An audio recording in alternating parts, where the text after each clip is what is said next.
आज हम आपको एक प्रेरणादायक कहानी सुनाने जा रहे हैं जो ये साबित करती है कि हालात जैसे भी हो, अगर इरादे मजबूत हो तो कोई भी मंजिल असंभव नहीं।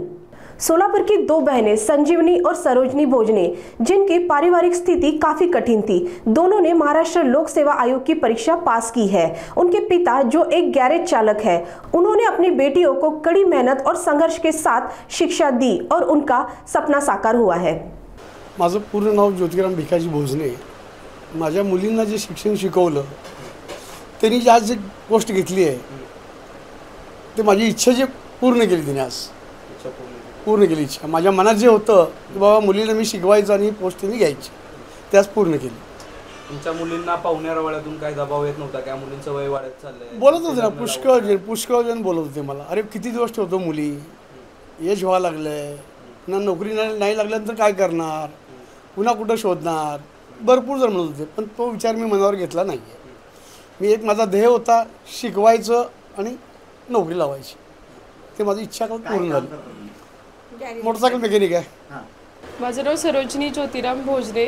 माझं 2 पोस्टसाठी काल सिलेक्शन झालं आहे, एक कर सहाय्यक आणि दुसरं महसूल सहाय्यक। अच्छा, घरची परिस्थिती कशी आहे तुमची?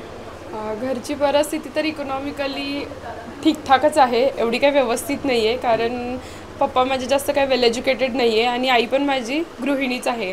तरी पप्पांवर आणि माझा लहान भाऊ आहे ना, तो जॉब करायचा, त्यांच्याच इन्कमवर सगळं काही घर चालायचं। असं स्पेसिफिक काही आमचं स्ट्रॉंग अशी इकॉनॉमिक कंडिशन नाही आहे।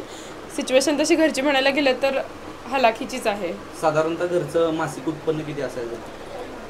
घरचं मासिक उत्पन्न वार्षिक हे माझं मासिक उत्पन्न 10 ते 12 हजारच्या रेंजमध्ये आहे। 10 ते 12 हजाराच्या रेंजमध्ये 6 जणांचं कुटुंब चालवून तुम्ही नेमका हा प्रवास कसा केला? तेच तरी म्हणून म्हणजे मासिक उत्पन्न कमी असल्यामुळे आम्ही काही बाहेरच्या असं पुणे वगैरे अशा सारख्या सिटीमध्ये जास्त दिवस राहून काही स्टडी नाही केला। आम्ही त्यासाठीच घरी इथं सोलापूरमध्ये लायब्ररी जॉईन केली आणि तिथं लायब्ररीमध्ये आम्ही स्टडी करायचो।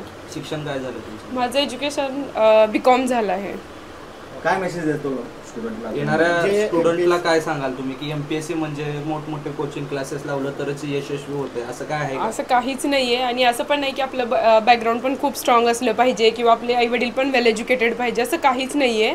फक्त एक्झामची रिक्वायरमेंट समजून घेतली पाहिजे, सिलेबस चांगला समजून घेतला पाहिजे, एक्झामचं पॅटर्न काय आहे ते समजून घेतलं पाहिजे आणि जर कॉन्सेप्ट क्लिअर असतील तर आपण ही पोस्ट आरामात क्रॅक करू शकतो, क्लिअर करू शकतो, भेटू शकतो।